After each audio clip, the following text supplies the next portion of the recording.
Wesh les mecs, alors cette vidéo sera un podcast parce que je vais pas vous mentir, je suis en pleine remise en question. Pourquoi je ne parle plus de développement personnel? En fait, pour deux raisons déjà. J'ai pas envie de tomber dans le même piège que From Human to God. À la base, c'est lui qui m'a donné envie de me lancer dans le développement personnel, de créer ma chaîne YouTube. J'avais 13 ans quand je suis tombé sur une de ses vidéos qui s'appelle Comment faire pour s'en battre les couilles. Et ça m'a littéralement fait un déclic. Donc pas de From Human to God, pas de Romeo Mindset. Mais je vais pas vous mentir que le problème qu'il a fait déjà, c'est d'avoir poursuivi les vidéos de muscu qui commençaient sacrément à se répéter et à devenir redondantes, au lieu de faire des vidéos sur sa deuxième chaîne secondaire, FKN KNZ. Parce que finalement, moi, si j'ai accroché à ce mec, c'est pas que pour le contenu muscu, c'est aussi pour sa personnalité. Et je trouve qu'à force de traiter le même sujet encore et encore, il s'est un peu perdu.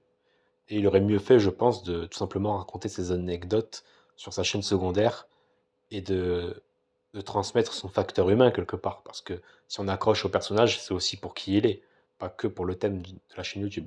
Bon. Mais surtout, deuxième chose, j'ai eu pardon, une remise en question en fait. Euh, c'est bien de s'intéresser au développement personnel. Mais dans le fond, pourquoi on fait ça? Parce qu'on ne veut pas avoir une vie de merde. On ne veut pas gâcher sa vingtaine. On ne veut pas mourir vieux et seul avec des regrets. Tu comprends? Et en fait, je me suis posé la question, mais en fait, c'est quoi réussir sa vie? C'est quoi ne pas avoir une vie de merde au final? Parce qu'entre d'un côté, je vois des vidéos de mecs go muscu, red pill, qui te disent faut pas calculer les femmes, pardon. Faut pousser à la salle, faire ce que, comment dire, faut être focus sur ton grind, comme dirait l'autre là, 9-9 Ashura, le mec ridicule. Alors que les gars, à part pousser de la fonte et vivre chez leur mère, qui font pas grand chose de leur vie, mais en même temps, c'est quoi avoir une belle vie au final?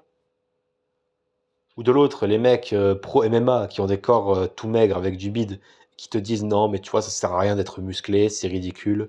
Un homme, c'est pas son but d'être beau, faut savoir se battre, faut casser la gueule. Enfin, d'un côté, la communauté muscu qui n'a aucune confiance en elle, qui est juste focus sur le fait de faire de la gonflette. De l'autre, les mecs qui font du MMA, qui sont pas spécialement beaux et qui te disent qu'un homme, son rôle, c'est d'être masculin avant tout. De l'autre, tu as des communautés LGBT qui disent qu'un homme, c'est pas censé être, comment dire, dans le patriarcat, etc., etc. De l'autre, tu as des mecs qui pensent que socialement, un homme a une vie ruinée à partir du moment où il est tout seul, où il n'a pas une vie sociale, où il est célibataire. J'ai envie de dire, au final, est-ce que ça te rendra heureux d'avoir une copine? La réponse est non. Donc en fait, c'est quoi être un homme au final? Comme dirait le chanteur là, dans sa musique. C'est quoi un homme pour toi? Ben en fait, je sais pas moi non plus, tu vois. Qui je suis, moi, Romeo Mindset, pour donner des conseils, pour te dire, réussis ta vie, fais ci, fais ça. Tu vois? Même si j'avais la vie de rêve, qui je serais pour dire ça? Et en vrai, je me pose encore la question. Qu'est-ce qu'un homme pour toi? Qu'est-ce qu'avoir une belle vie pour toi? Ben moi-même, je n'ai pas la réponse. Tu vois? Donc voilà pourquoi je ne parle plus de développement personnel, parce que je suis un peu perdu sur ce sujet. Voilà. Et je pense que, comme je vous l'ai dit, mais bon, je le redis au cas où, je vais poursuivre les vidéos un peu comme ce que j'aurais aimé que From Human to God fasse à l'époque, c'est-à-dire juste changer de thème en fait, ne pas être piégé dans un thème en particulier, parce qu'en fait on accroche à la personnalité du youtubeur, on n'accroche pas au thème principal. Donc j'espère aussi que si certains d'entre vous suivent mes vidéos de près, c'est parce qu'ils accrochent à mon personnage, à qui je suis, et pas juste pour le développement personnel en lui-même. D'accord? Parce qu'au final, qu'est-ce que se développer personnellement?